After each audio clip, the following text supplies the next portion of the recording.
भी आसानी से आ जाएगा। तो V D B is equal to K by M D T, ऐसे कर दिया जाए ना।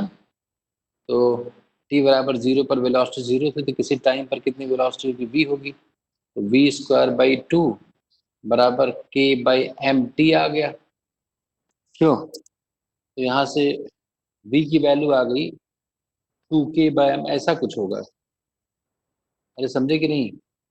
2k बाय एम और t, ये v आ जाएगा, और उसको फिर से डिफरेंशिएट कर दो, एक्सेलरेशन आ जाएगा, मास से गुणा कर दो, फोर्स आ जाएगा। भाई ये v velocity as a function of time आ गया। समझे कि नहीं विकास? हेलो, इसको फिर से डिफरेंशिएट तो कितना डिफरेंशिएशन होगा? आवाज आ रही है? नहीं आ रही?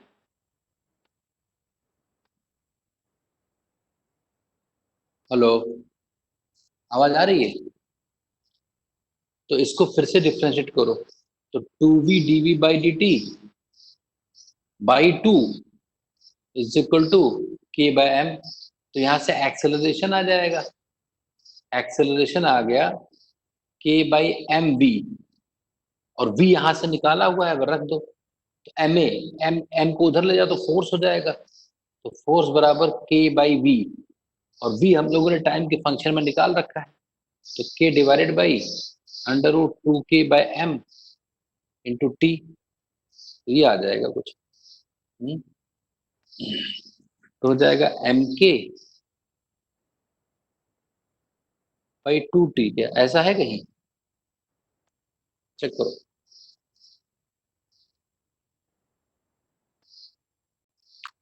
ऐसा है कहीं? हेलो, आवाज नहीं आ रही? सर इसका आंसर जो दिया गया है वो है अंडर रूट एम के बाय 2। नहीं, ये नहीं लिखा है। -1/2। सर ये t को -1/2 लिखा है। हाँ, तो वही तो यहाँ भी लिखा है, देखो नीचे t है ना रूट में, नहीं समझे? तो नीचे में रूट में t है, तो t की पावर -1/2 ही तो हुआ। तो इसमें पहला मैच कर रहा है हमारा, तो पहला देखो होना चाहिए। ये जो मेरा आंसर है वो पहले से मैच कर रहा है, फर्स्ट ऑप्शन से। फर्स्ट ऑप्शन होना चाहिए इसमें। चेक करो एक बार, दरवाजा बंद कर दो, चमक रहा है।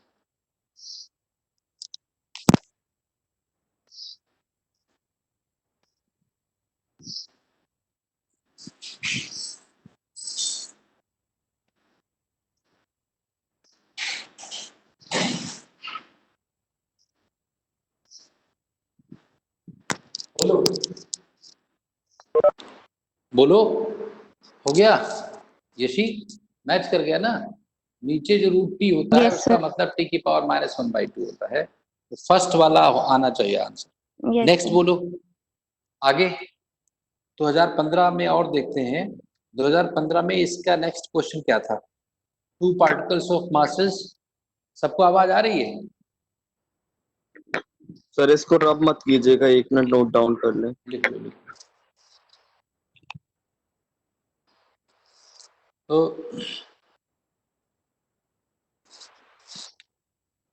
two particles of masses are meant to move with initial velocity। फिर से AIPMT का क्वेश्चन है ये, 2015 का क्वेश्चन। उसमें क्या क्वेश्चन है कि two particles of masses are meant to move with initial velocity even into on collision one of the particle gets excited to higher level after absorbing energy E, if final velocity of particle be v1 and v2, then we must have energy conservation. तो लगा ही सकते हैं, जैसे मान लो एक ये particle है ऐसा, ये कोई पार्टिकल है, दो पार्टिकल्स हैं, ये मान लो मूव कर रहे हैं। तो मान लिया कि मैंने कि भाई ये इधर की तरफ आ रहा है, ये इधर की तरफ आ रहा है, ये u1 है, ये u2 है। तो अभी सिस्टम की काइनेटिक एनर्जी कितनी है? अभी सिस्टम की काइनेटिक एनर्जी कितनी है? बोलो। Half mu1² plus half mu2²। ये जो काइनेटिक एनर्जी है अभी की, इसमें से कुछ एनर्जी कम कर दिया जाए अगर, है ना, इसमें से कुछ एनर्जी तो कम हो गई जब टक्कर हुआ, तो इनके एनर्जी का कुछ पार्ट किसी एक ने एब्जॉर्ब करके इसके इलेक्ट्रॉन्स ऊपर चले गए। जैसे एटम, कोई भी पार्टिकल होगा तो वो एटम से मिलकर के बना होगा, तो एटम में इलेक्ट्रॉन्स होंगे। तो जब कोलिजन हुआ तो कोलिजन में क्या हुआ कि इनकी स्पीड तो चेंज हुई ही होगी, उसके साथ ये भी हुआ कि जो कोई एक पार्टिकल था उसके इलेक्ट्रॉन्स ऊपर एनर्जी स्टेट में चले गए। तो इसका मतलब ये है कि इस काइनेटिक में से ही कुछ एनर्जी, कितनी एनर्जी, ये एनर्जी है ना, चोरी करके, मतलब ये एनर्जी कम करके, ये जो पार्टिकल्स थे है ना, जो दोनों पार्टिकल्स थे वो एनर्जी, ये एनर्जी कहाँ चली गई, एटम्स को ऊपर ले जाने में। बाकी जो बची वो काइनेटिक में कन्वर्ट हो गई, half M v1 square plus half M v2 square. ऐसा कहीं लिखा है क्या? ये क्या है, तो क्वेश्चन होगा। ये तो सी लग रहा है, सी लिखा हुआ है क्या ये? अरे आवाज आ रही है? सर मिल गया आंसर। ये तो बहुत आसान है, तो लिखते ही हो गया, जैसे क्वेश्चन नहीं लिख रहे थे अभी तो। क्यों अनन्या? Yes sir. भाई मैंने जो क्वेश्चन था उसी को लिखा, बस आंसर आ गया। क्वेश्चन को मैंने रीराइट किया था। क्वेश्चन में ये कहा था कि दो पार्टिकल्स आ रहे हैं u1 और u2 की स्पीड से, क्यों, और दोनों पार्टिकल्स की दो टक्कर से उनकी कुछ एनर्जी क्या हुई कि किसी एक के एटम्स के इलेक्ट्रॉन्स को ऊपर ऑर्बिट में ले जाने में खर्च हो गई। तो मैंने भाई कुछ उसमें से निकाल दिया जो उन्होंने कहा था, जो बचा वो काइनेटिक के फॉर्म में वापस मिल गया सिस्टम को। नहीं समझे?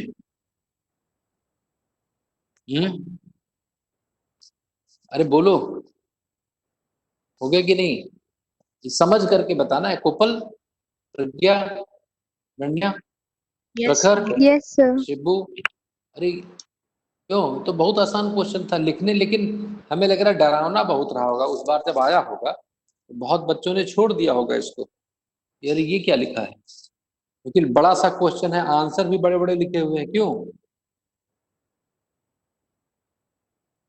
चलो आगे देखते हैं। इसके बाद 2015 में फिर एक क्वेश्चन था, AIPMT 2015 में फिर एक क्वेश्चन था, a mass m moves in a circle on a smooth horizontal plane with a velocity v naught at a radius r naught. The mass is attached to a spring which passes through a smooth hole in the plane as shown in the figure. The tension in the string is increased gradually and finally m moves in a circle of radius r by 2. The final value of the kinetic energy is. तो देखो पहले जो है कितना v not speed से, देखो figure सबके पास है ये क्वेश्चन की नहीं, सबके पास फिगर दिख रहा है ना। ये एक पार्टिकल है जो ऐसे घूम रहा है ना। तो अब क्या हुआ कि स्टार्टिंग में जो टेंशन कुछ रहा होगा T1, तो वही तो सेंट्रीपिटल फोर्स की तरह बिहेव कर रहा होगा। तो mv नॉट स्क्वायर बाई, ऐसे मैंने लिख दिया, हमें पता नहीं है, किसी जरूरत हो सकता है पड़ जाए कि ना पड़े, कोई जरूरत नहीं। अब ये ऐसा था, the mass is attached to a string which passes through a smooth hole in the plane as shown in the figure, is increased gradually and finally m moves in a circle of radius r naught by 2. तो अब क्या हो गया कि इसके अब tension कुछ बढ़ा दिया गया, तो टेंशन अब जो सेंट्रीपिटल फोर्स, अब भाई सेंटर की तरफ ही तो टेंशन होगा मास पर, तो अब इसकी स्पीड हमें नहीं पता कितनी हो गई, इसकी स्पीड हो गई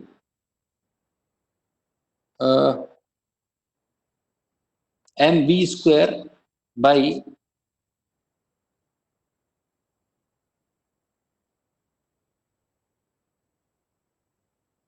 mv square by r not by 2, r not by 2 ये हो गई। तो final value of the kinetic energy is increased gradually and finally m moves in a circle of radius. The final value of the kinetic at a radius, a smooth horizontal floor, attached to a string which passes through a smooth hole in the plane. His string is gradually increased and finally M moves in a circle of radius. The final energy of kinetic energy, the final value of the kinetic energy. तो ये तो कैसे इन्होंने कर दिया भाई?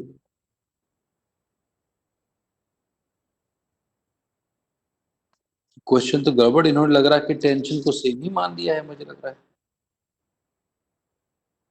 Medical का question है तो उसमें भाई बहुत गड़बड़ी होने के चांसेस होते हैं। तो इसमें मुझे ये लग रहा है कि टेंशन तो चेंज हो चुका है ना। The tension in the string is increased gradually and finally M moves in a circle of radius r0 by 2.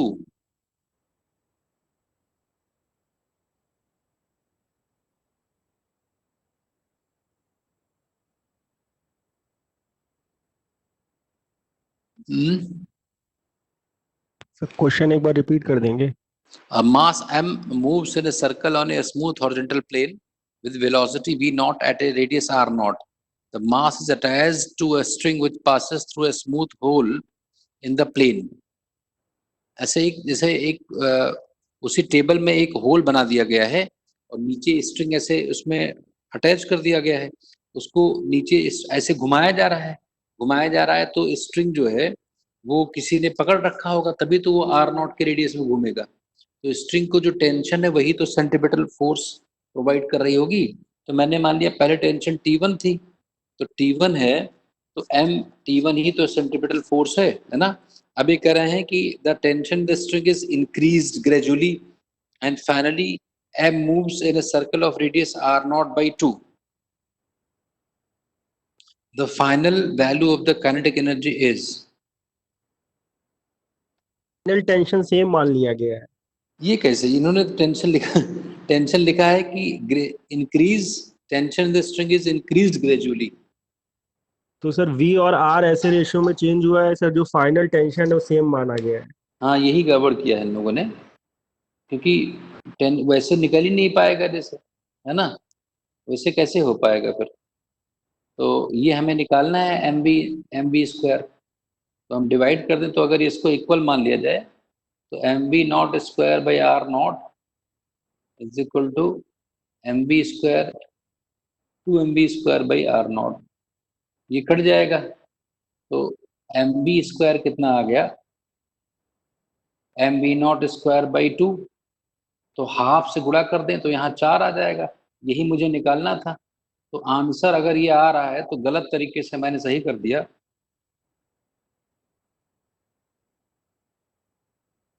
यही आंसर आ रहा है क्या? B option. बोलो 2mv नॉट स्क्वायर आ रहा है। क्या? 2mv not square. 2mb not square आ रहा है। Yes sir. हाँ, तो इसका मतलब हाँ, देखो यहाँ कुछ गड़बड़ तो नहीं किया है कैलकुलेशन में, सही तो लग रहा है भाई। क्यों टेंशन इक्वल नहीं किया भाई प्रखर?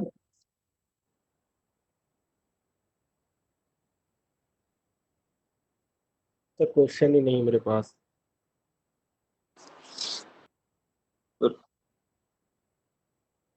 हम्म,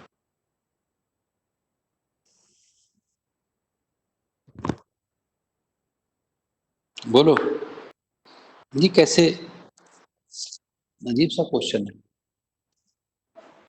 क्यों भाई?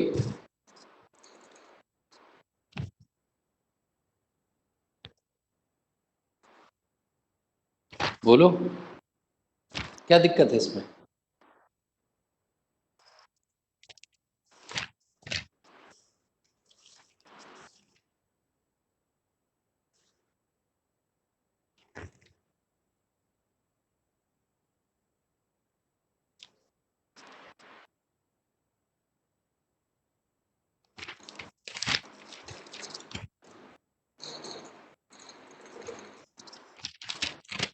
कोई समझ पाया कुछ?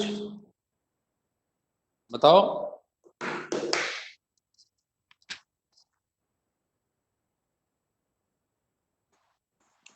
अरे कुछ समझ में आ रहा है? क्वेश्चन ही नहीं था मेरे पास। हाँ, सर हमारे पास क्वेश्चन ही नहीं था ये क्वेश्चन इसमें तो दिया गया है, अभी पता नहीं कहाँ से आया। सर रोटेशनल में है ये। नहीं, रोटेशनल में तो है, लेकिन जैसे ये तो फोर्स हमारा जो था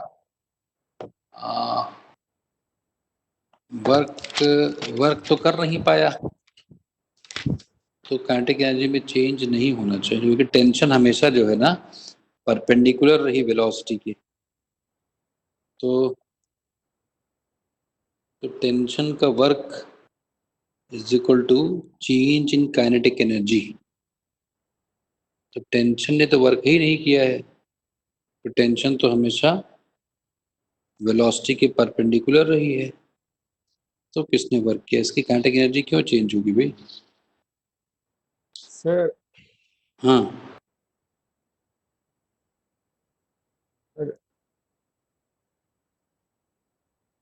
बोलो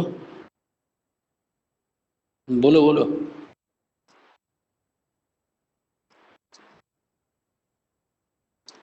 भाई जैसे टेंशन लग रहा है, तो टेंशन अगर हम बढ़ाते जाएंगे तो इसकी स्पीड बढ़ेगी, तो टेंशन तो सेंटर की तरफ होगा ना हमेशा। तो सेंटर की तरफ अगर है ये, तो सेंटर की तरफ अगर है तब तो वर्क कर ही नहीं पाएगा, तो उसकी काइनेटिक एनर्जी बढ़ी कैसे?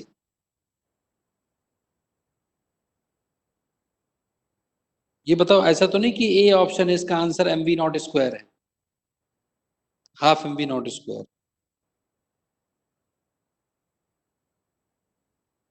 2 MB not square. 2 M V not square है। आंसर ही गलत दे रखा होगा। नहीं नहीं, एक बार देख लिया, और कोई कोई क्योंकि अजीब सा क्वेश्चन है, गलत तो मेडिकल का है, तो गड़बड़ इसमें तो कर ही सकते हैं। मैं ये कह रहा हूँ कि टेंशन तो सेंटर की तरफ लगेगा ना हमेशा पार्टिकल के।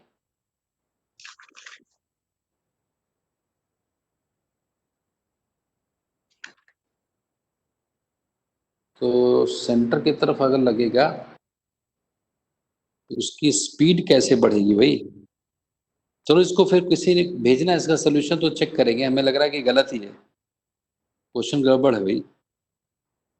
तो काइनेटिक एनर्जी में कोई चेंज आएगा नहीं, क्योंकि सेंट्रीपिटल फोर्स कभी वर्क कर नहीं पाता है, और वर्क जब जीरो है तो एनर्जी कैसे बढ़ेगी?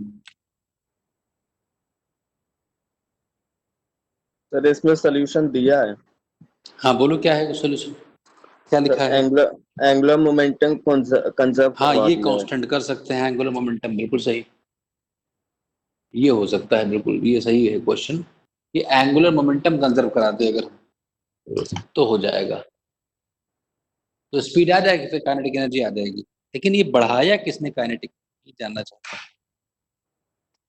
इससे एंगुलर मोमेंटम तो कंजर्व है, M B R not by two is equal to M B R not, M B not R not, ये था ना।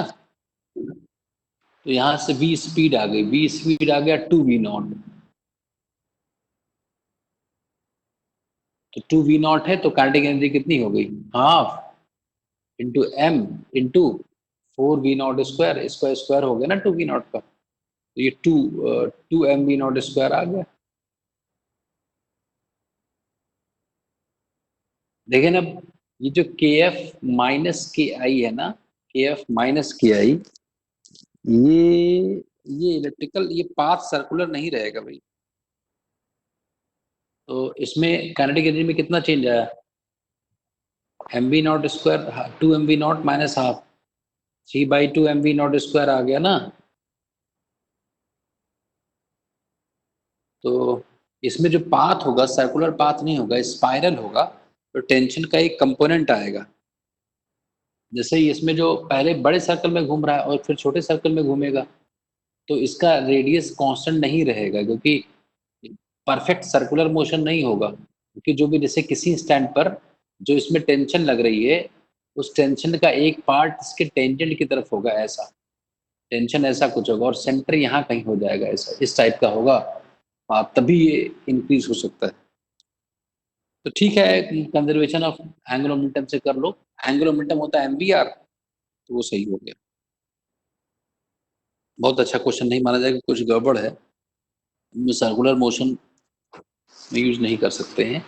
इसका पाथ सर्कल में नहीं होगा, बाद में बीच में, सर्कल में अगर होगा तब तो गड़बड़ हो जाएगा।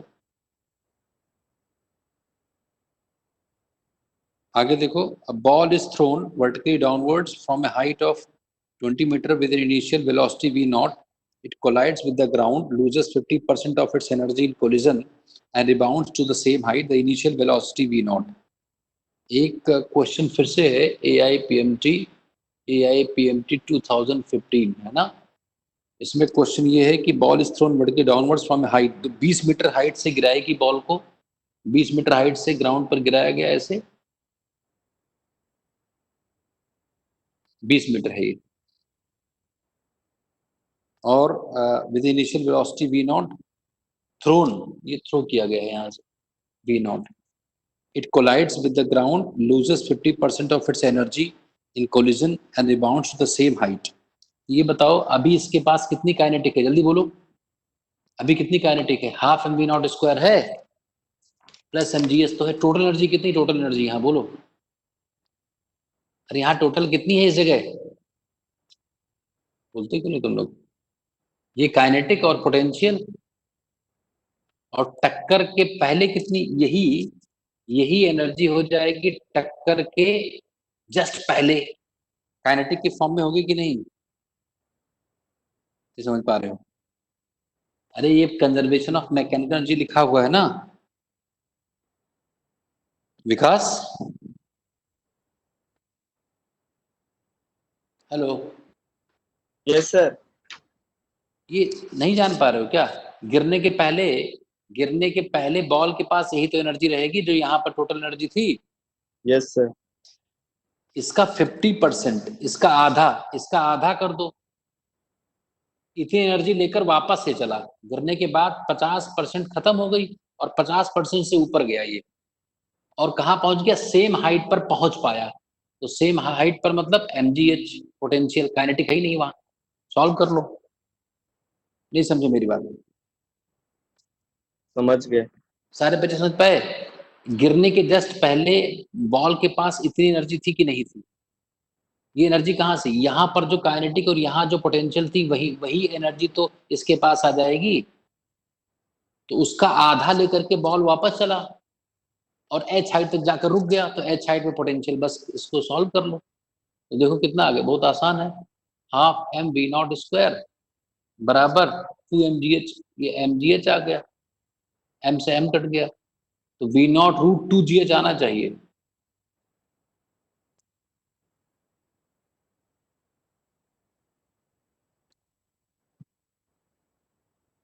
कोई डाउट हो तो बताओ। No sir. इसको निकाल लो ना, रूट 2gh, नहीं निकाल पाओगे, अंडर रूट 2 g कितना है 10 और हाइट कितना है 20, तो 400 हो गया, तो 20 मीटर पर सेकंड आंसर आना चाहिए।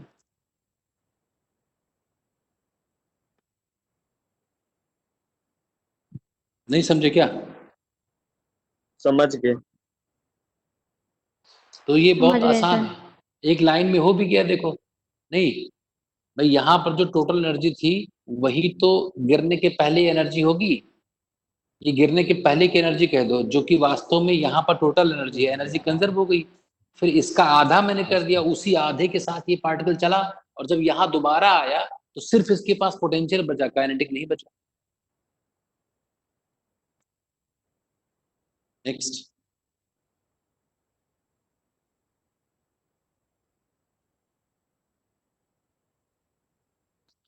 the heart of a man pumps 5 liters of blood through the arteries per minute at a pressure of 150 millimeter of mercury. If the density of mercury be this, then the power of heart in watt is. Power क्या होता है भाई?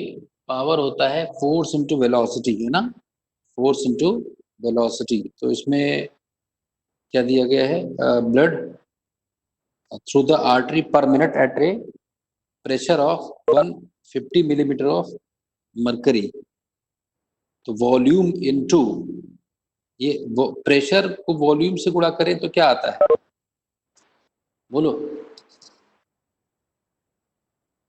कौन आ जा रहा है। Pressure ओजस्वी 10:15 से क्लास 11:15 से क्लास होगी। तो भाई ये है हमारा। तो फोर्स जानते हो क्या होता है, फोर्स तो पता होगा सब लोगों को, नहीं पता है। अगर किसी पाइप में कोई फ्लूइड फ्लो कर रहा है तो कितना फोर्स लगता है वी वेलोसिटी से फ्लो कराने के लिए, रो ए वी स्क्वायर।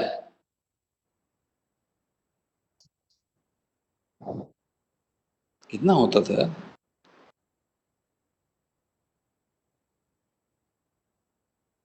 नहीं नहीं नहीं पता है, ये याद नहीं है।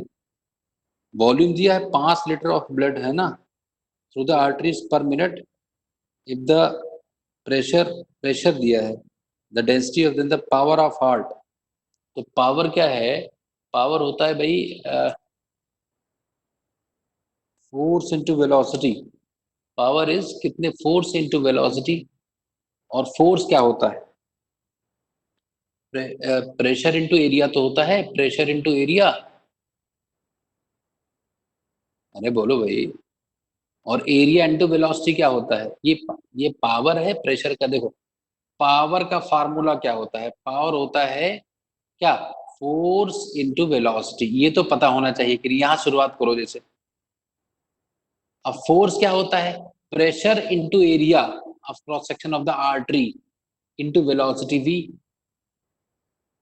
और ये बताओ कि एरिया जो है ना, एरिया ये मीटर पर सेकंड तो होता है, तो ये लेंथ बाई टाइम तो है ये। अरे वेलोसिटी तो एरिया इंटू लेंथ वॉल्यूम हो गया ना, तो pressure into volume by time, ये कर दो आंसर आ जाएगा।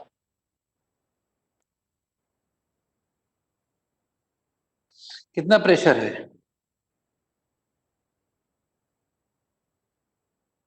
अरे कितना प्रेशर है, 150 मिलीमीटर। तो 150 मिलीमीटर ऑफ मरकरी, तो 150 मिलीमीटर का मतलब क्या हुआ, हाइट रो जी एच ना, 150 मिलीमीटर, तो 10⁻³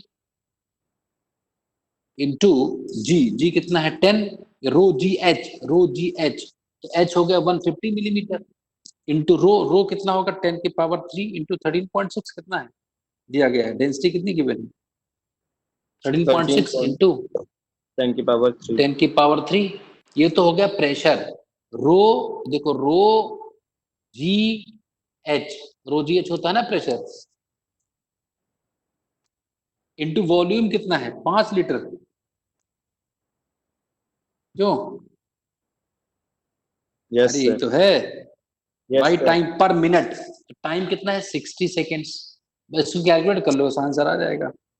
चेक करो पावर, देखो भाई कितना पावर है, हार्ट का कितना पावर, चेक करते हैं। इंटरेस्टिंग ये है,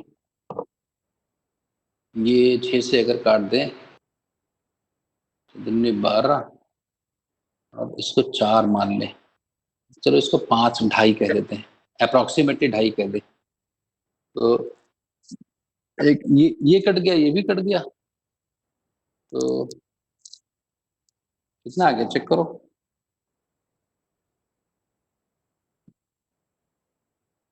अच्छा लीटर को मीटर क्यूब में कन्वर्ट करो, 1 लीटर में कितने मीटर क्यूब होते हैं, अरे 1 लीटर में कितने मीटर क्यूब होते हैं, 10⁻³ -6 ना, हाँ -3, तो 10⁻³ यहाँ होगा, और metre cube volume SI unit में लिखना है ना। तो बस आप इसको कैलकुलेट कर लो, तो ये 25 से अगर गुणा करें तो ये इसका 0 खत्म हो गया, तो 125 गुणे 15, 125 लगभग मैं कैलकुलेट कर रहा हूँ इंटू 10⁻³ तो कितना आएगा 15 × 75 29 37 18, 1.875 के आसपास कोई आंसर है, 1.7 1.70। थोड़ा ज्यादा मैंने लिया होगा कहीं ना, तो वो कम हो गया इसका आसपास का आंसर। चेक करो, इतना वॉट का है हमारा हार्ड का वॉटेज पावर। अरे बात समझे कि नहीं? ये फॉर्मूला समझ गए क्यों प्रज्ञा? Yes, sir. Yes, sir. भाई पावर होता है फोर्स इंटू वेलोसिटी, और फोर्स होता है प्रेशर इंटू एरिया। एरिया क्या है? Cross section area of the artery. क्यों? Sir.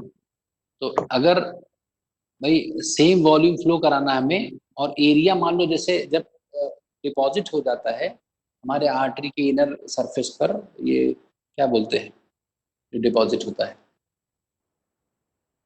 अरे फैट वगैरह डिपॉजिट हो जाता है तो क्रॉस सेक्शन एरिया कम हो जाता है। तो क्रॉस सेक्शन एरिया अगर कम हो गया तो सेम वॉल्यूम के लिए हमें ज्यादा फोर्स की जरूरत पड़ती है, ज्यादा पावर की जरूरत पड़ेगी, है ना? तो इसलिए हार्ड को ज्यादा पावर से प्रेस करना होता है, दिक्कत आती है।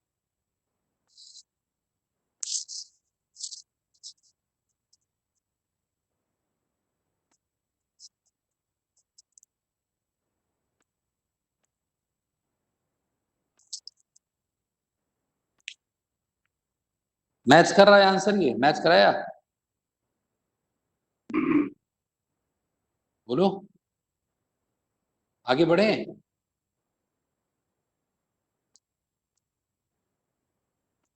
AIPMT 2015 ही नहीं खत्म हो रहा है। On a frictionless surface, a block of mass m moving at a speed v collides elastically with another block of same mass m, which is initially at rest. After collision, the first block moves at angle of theta to the initial direction and has a speed of v by 3. The second block's speed after the collision is. On a frictionless surface, a block of mass m moving at a speed v collides elastically with same mass at rest. After collision, the first block moves at an angle theta to its initial direction at a speed of v by 3. देखो भाई, एक particle यहां से आ रहा है, दूसरा particle यहां पर रेस्ट में, तो u1 तो दिया गया है v स्पीड से आया, u2 रुका हुआ था, और ये कोलिजन के पहले की बात है। कोलिजन, ये इनिशियल डायरेक्शन इसका ऐसा है। कोलिजन के तुरंत बाद क्या हुआ कि जो पहला पार्टिकल है वो इधर चल पड़ा कहीं अपने इनिशियल डायरेक्शन से थीटा एंगल पर। दूसरा जो है अरे स्पीड ऑफ, दूसरा मैंने पार्टिकल मान लिया, जो दूसरा पार्टिकल था, दूसरा पार्टिकल मान लिया मैंने इधर चल पड़ा, मुझे नहीं पता कितना एंगल है, थीटा डैश मान लिया। और क्या दिया है? v/3, इसकी स्पीड कितनी है? v/3, दोनों का मास इक्वल है, इसकी स्पीड हमें बताना है। बहुत आसान क्वेश्चन। क्या करना है? बोलो क्या करना है? मोमेंटम कंजर्व कर दो, वर्टिकल डायरेक्शन में, हॉरिजॉन्टल डायरेक्शन में, आंसर आ जाएगा। हेलो, आवाज आ रही है? Yes, sir. ये समझ गए ना बात, जो मैंने फिगर बनाया समझ गए कि नहीं? भाई ये आ रहा था, ये रुका हुआ था, टक्कर हुई, टक्कर होने के बाद क्या हुआ? पहला वाला पार्टिकल इधर चला गया, क्वेश्चन में कहा गया है कि उसके डायरेक्शन से थीटा एंगल पर चला गया। दूसरा जो पार्टिकल था वो कहीं इधर चला आया होगा, कितने एंगल पर आया मुझे नहीं पता है। ये पता तो होगा कि ये 90 डिग्री पर होता है। ये मैंने बताया है कि अगर दो पार्टिकल्स का ऑब्लिक कोलिजन हो, दूसरा पार्टिकल रुका हो, दोनों का मास सेम हो, तो दोनों एक दूसरे से परपेंडिकुलर ही मूव करेंगे, प्रूव्ड है। ये जानते हो कि नहीं? Sir. अगर Yes, sir. दूसरा पार्टिकल रुका हो, पहला पार्टिकल चल रहा हो, दोनों का मास सेम हो, और ऑब्लिक इलास्टिक कोलिजन हो, ऑब्लिक इलास्टिक कोलिजन, तो उस केस में क्या होता है कि दोनों एक दूसरे से परपेंडिकुलर ही मूव करते हैं। तो ये पक्का है कि ये 90 माइनस थीटा होगा, ये तो मैंने मतलब अभी प्रूव करने की जरूरत नहीं है।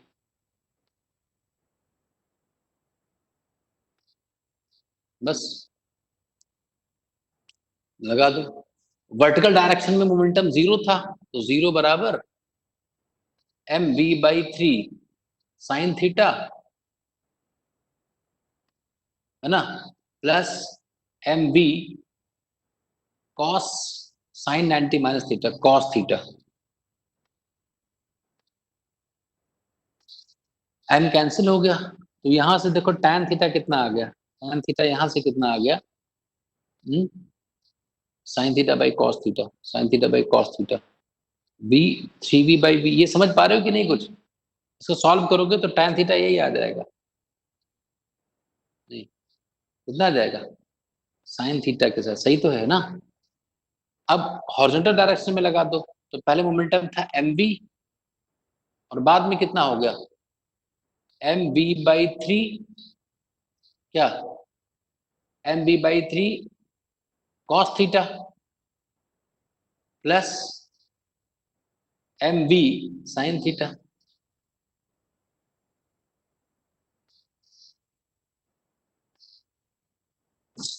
देखो सॉल्व ज्यादा ना आया, सॉल्व करना।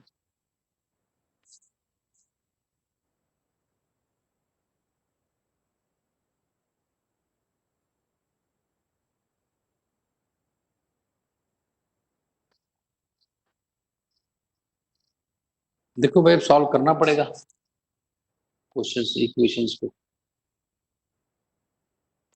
सॉल्व कर लोगे? करूं मैं करके दिखाऊं?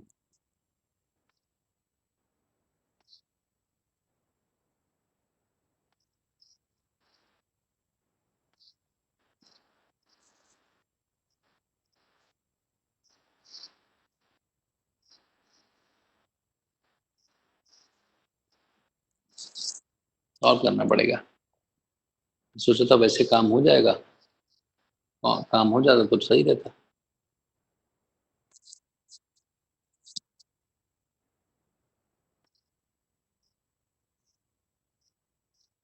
इतना लंबा और कोई तरीका है क्या? थोड़ा लंबा जा रहा है ये।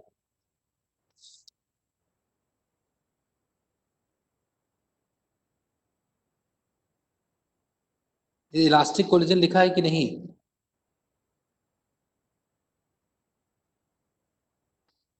इलास्टिकली लिखा तो है, तो ये सब करने की जरूरत नहीं है, एनर्जी कंजर्व कर दो ना।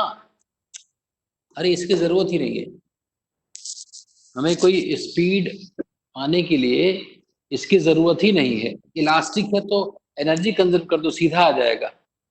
पहले कितनी थी, half M B square is equal to half M B by 3 का whole square plus half M B square. सीधा आ गया, देखो बस कुछ नहीं करने की जरूरत। नहीं समझे? देखो V square minus V square by 9 बराबर वी स्क्वायर, तो 8v स्क्वायर बाई 9 बराबर वी स्क्वायर, तो v बराबर 2√2 बाई 3v। ऐसा है ऑप्शन, उसकी जरूरत Yes. नहीं पड़ी ना। जैसे इलास्टिक, इलास्टिक वर्ड ध्यान देना, इलास्टिक कोलिजन है कि नहीं? इलास्टिक मतलब एनर्जी का लॉस नहीं, काइनेटिक एनर्जी का लॉस। हमें एंगल वगैरह तो निकालना नहीं था किधर गया है, ये तो प्रॉपर प्रोसीजर है जैसे हम निकालते हैं। तो जो हमें निकालना हो कि दूसरा वाला पार्टिकल किधर जाएगा, उसकी वेलोसिटी किधर होगी, स्पीड निकालने के लिए तो काइनेटिक एनर्जी कंजर्व कर, मोमेंटम कंजर्व करने की जरूरत नहीं पड़ेगी। सब समझ में आ गया सबको कि नहीं? बोलो यशी, बताओ। Sir yes sir. Topple yes तो ये सीधा हो जाएगा ना, उसमें ज्यादा दिमाग लगाने की जरूरत नहीं है। ज्यादा दिमाग लगाने लगा तो मैं ना भाई, इलास्टिक कोलिजन कहीं भी लिखा हो तो सिस्टम की काइनेटिक एनर्जी कंजर्व होगी, और हमें स्पीड सब गिवन ही थी, बस बाद वाली स्पीड तुरंत आ गई, करने की जरूरत नहीं। लंबा जाए तो गड़बड़ है, मतलब लेंथी नहीं होना चाहिए, कोई क्वेश्चन लेंथी नहीं होगा। और a body of mass 2014, body class में कराया हुआ क्वेश्चन है 2014 का ये।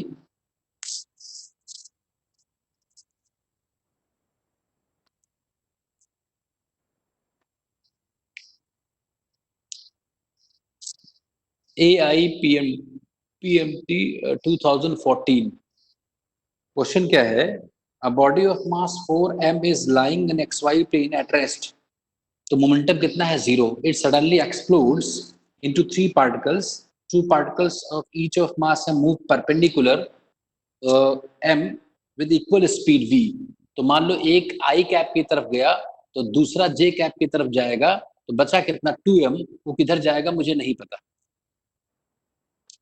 इससे v वेक्टर आ गया हमारे पास क्या, -v/2 i cap plus j cap. तीसरे की स्पीड कितनी आ गई, v/√2। देखो स्पीड, इसका मॉड होगा क्या, इसका मॉड होगा √2, तो √2/2, तो तीसरे की स्पीड इतनी होगी। तो एक की स्पीड v है, दूसरे की स्पीड v है, तीसरे की स्पीड v/√2 है। बस एनर्जी निकालना है शायद, क्या निकालना है, टोटल काइनेटिक एनर्जी। तो बाद की काइनेटिक एनर्जी कितनी होगी, हाफ m वाले की v स्पीड, दूसरे m वाले की भी v स्पीड, लेकिन जो 2m था ना उसकी स्पीड v/√2 इसका स्क्वायर, तो v²/2। तो हाफ हाफ 1 1 और हाफ 1.5 मतलब 3/2 mv² इज योर आंसर। किसी को डाउट हो तो बताओ क्वेश्चन में, सोल्यूशन में। ऐसा क्वेश्चन आ सकता है फिर से, एनी डाउट, बोलो बच्चों। प्रज्ञा, No, sir. ये तो क्लास में भी कराया था, है ना? Yes, sir. आगे देखो, और किसी को डाउट, यशी, प्रखर, प्रखर क्या डाउट होगा तुम्हें, विकास, ये तो कर लोगे यार। Uniform force acts on a particle of mass 2 kg as the particle displaces from position दिया है to another position, work done F.S, S निकल आएगा R2 - R1 से, ये कुछ करने की जरूरत नहीं है। 17th क्वेश्चन, नीट 2013, बीच में IPMT हो गया था, फिर नीट आ गया। A body of mass m taken from the earth surface to the height equal to, करा दिया है क्या कि नहीं कराया है ये विकास? क्वेश्चन है, नीट 2013 का क्वेश्चन हो गया है क्या? तो मेरे में जो आप बोल रहे हैं वो क्वेश्चन गिवन नहीं है। ग्रेविटेशन में गिवन होगा तुम्हारे में। A body of mass m taken from the earth surface to the height equal to twice the radius of the earth। ये चेंज इन अभी कराया था कुछ दिन पहले, रिपीट करने से कोई फायदा नहीं, टाइम वेस्टेज।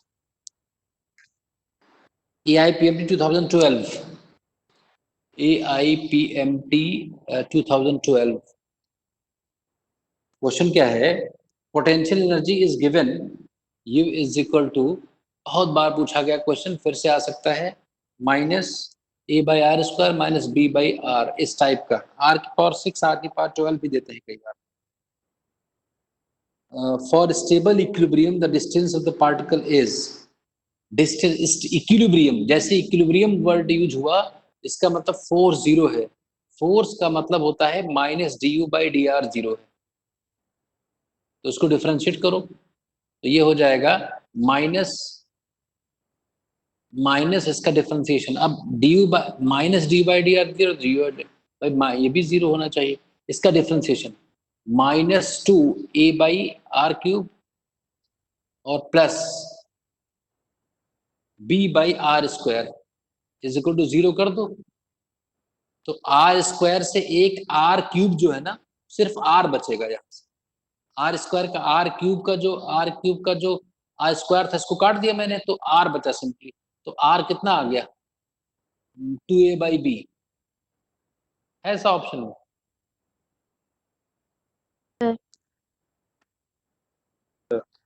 ये बात समझ गए?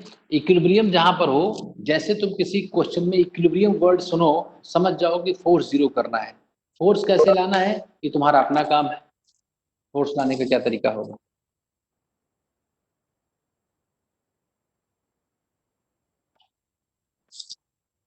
और बोलो अंशुल,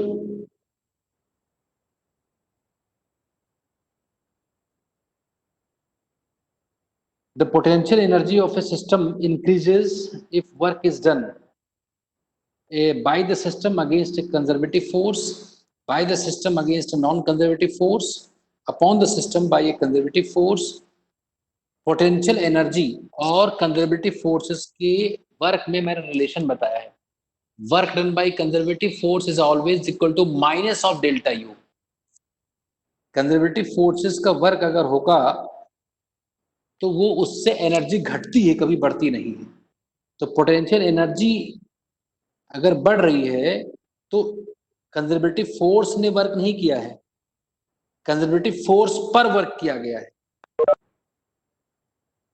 कंजर्वेटिव फोर्स क्या होता है? अरे ये अभी नीट की क्लास चल रही है, बस तुम्हारी शुरू होने वाली है। Anshul, stay connected. ओके। तो कंजर्वेटिव फोर्स जब वर्क करता है तो पोटेंशियल एनर्जी घटती है। इस क्वेश्चन में कहा गया है कि पोटेंशियल एनर्जी बढ़ रही है, इसका मतलब कंजर्वेटिव फोर्स के अगेंस्ट वर्क किया गया है। तो पहला ऑप्शन करेक्ट हो गया, by the system against a conservative force. अरे मेरी बात समझ नहीं पा रहे हो बच्चे? Gopal, Yes, sir. प्रज्ञा, ये बात समझे? Conservative sir. फोर्स जब वर्क करता है तो पोटेंशियल एनर्जी घटती है। अगर बढ़ रही है, देखो पोटेंशियल वर्ड अगर यूज हो तो नॉन कंजर्वेटिव वाले ऑप्शंस तो तुम्हें टच ही नहीं करना है। पोटेंशियल एनर्जी का सीधा रिलेशन सिर्फ कंजर्वेटिव फोर्सेस के साथ होता है। तो जिन ऑप्शंस में नॉन कंजर्वेटिव फोर्स लिखा है वो तो अपने आप गलत हो गए।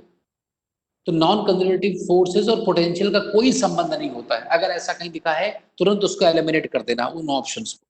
अब दो ऑप्शन बचे, एक में लिखा है कंजर्वेटिव फोर्स ने वर्क किया, वो गलत हो गया, क्योंकि कंजर्वेटिव फोर्स अगर वर्क करेगा तो पोटेंशियल एनर्जी घटेगी, इसका मतलब उसके अगेंस्ट वर्क किया गया है। तो पहला ऑप्शन सही हो। किसी को डाउट? तो बाकी बचे हुए क्वेश्चंस तुम लोग अपने आप करना। वर्क एनर्जी पावर का जो ये चैप्टर था वो मैं कंप्लीट मान लेता हूं। इसके बाद का टॉपिक क्या होगा? इसके बाद का टॉपिक क्या होगा? अरे विकास, हेलो, इसके बाद का चैप्टर क्या है? System of particles and rotational motion.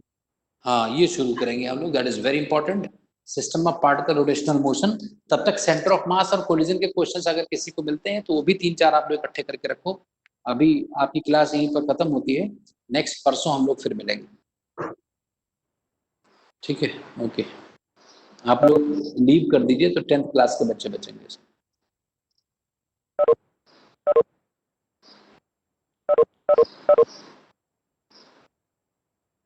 अब इसमें अर्जुन, ओजस्वी और अंशुल और मैं 4 लोग बचे।